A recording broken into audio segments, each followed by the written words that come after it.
Hi guys, আসসালামু আলাইকুম। আজকে সারাদিন আমার উপর দিয়ে অনেক ধকল গিয়েছে। এর কারণ আজকে আমি সারাদিন বাসায় ছিলাম না, সারাদিন আমি রাস্তায় ছিলাম। তো এই জন্য আমার অনেক ক্ষুধাও লেগেছে। আর গাইস, আমি গিয়েছিলাম একটু অনেক দূরে। আসলে যে যত কথাই বলুক, বাসার খাবারের তুলনায় কি শান্তি আছে বলেন?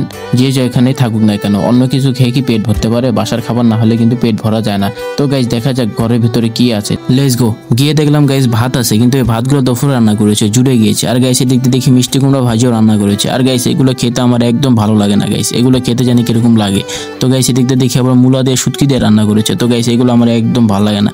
আমার কপালটা দেখুন যে গাইস, এগুলো খেতে আজকে হবে আমাকে। নো প্রবলেম, আমার কাছে একটা আইডিয়া আছে গাইস। আমি এইসব ভাজি টাজি আজকে খাবো না গাইস। দুলির ভিতরে গিয়ে দেখি একটা পাতিল, তো পাতিলটা সরা উঠে দেখলাম একটা মাছ আছে গাইস। এই মাছগুলোকে আমি আজকে ফ্রাই করে খাবো গাইস। এটি হচ্ছে একটি জাল দেওয়া মাছ। এই মাছটি যদি আমি এভাবে খাই তাহলে গন্ধ লাগতে পারে, এই জন্য আমি এটি ভেজে খাবো। আর এদিকে ভাজার জন্য কোনো কড়াই খালি নেই, তো একটি কড়াইতে ভাজি ছিল। সেই ভাজিগুলোকে আমি একটি বাড়িতে ঢেলে নিলাম।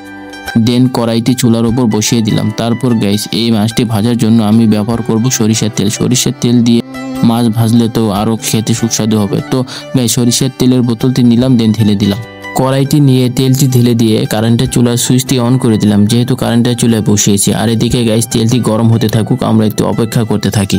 আর গাইস, এদিকে তেলটি গরম হয়ে গেছে। আর তেলটি গরম হলে, সরিষার তেল গরম হলে কিরকম হয় দেখুন, ফেনার মতো হয়ে আছে। আর গাইস, এদিকে মাছটি নিয়ে দিলাম, দেন তেলের উপরে দিয়ে দিলাম। আসলে আজকে সারাদিন আমার বাসায় না থাকার কারণ, আমি গিয়েছিলাম গুলিস্তান, ওখানে কিছু আমার কাজ ছিল। তো এই কারণে সারাদিন আমি বাসায় ছিলাম না। আর এদিকে আস্তে আস্তে আমার প্রায় রাত হয়ে গেছে, এই জন্য আমি বাসায় দুপুরে খেতে পারিনি। তো একেবারে রাতের খাবারের জন্য মাছ ভাজতে। আর গাইস, এদিকে আমার কপালটা দেখুন গাইস, মাছ ভাজতে গিয়ে মাছের অবস্থা করেছি কি, মাছের অবস্থা দুই টুকরা করে ফেলেছি গাইস। আমি যদি মাছই না ভাজতে পারি তাহলে কি হবে, আমাদের কি সংসার চলবে? মাছটা ভাজতে গিয়ে হয়তো দুই টুকরা করে ফেলেছি গাইস, দেখতে হয়তো অসুন্দর লাগছে। তা সুন্দর দিয়ে আমি কি করবো গাইস? আর এদিকে গাইস, ভাঙা মাছ থেকে আমি এক টুকরা নিয়ে নিলাম গাইস, দেন তারপরে খেয়ে নিলাম গাইস। খেয়ে নেওয়ার পরে দেখলাম ভালোই হয়েছে, কারণ গাইস সরিষার তেল ব্যবহার করেছি, তো মাছটা একটু স্বাদ হয়েছে। তো মাছটা আমি ভেজে রেখে দিলাম, ভাত খাবো আমি একটু পরে। তো ভালো থাকবেন, আল্লাহ হাফেজ, আজকে এই পর্যন্তই।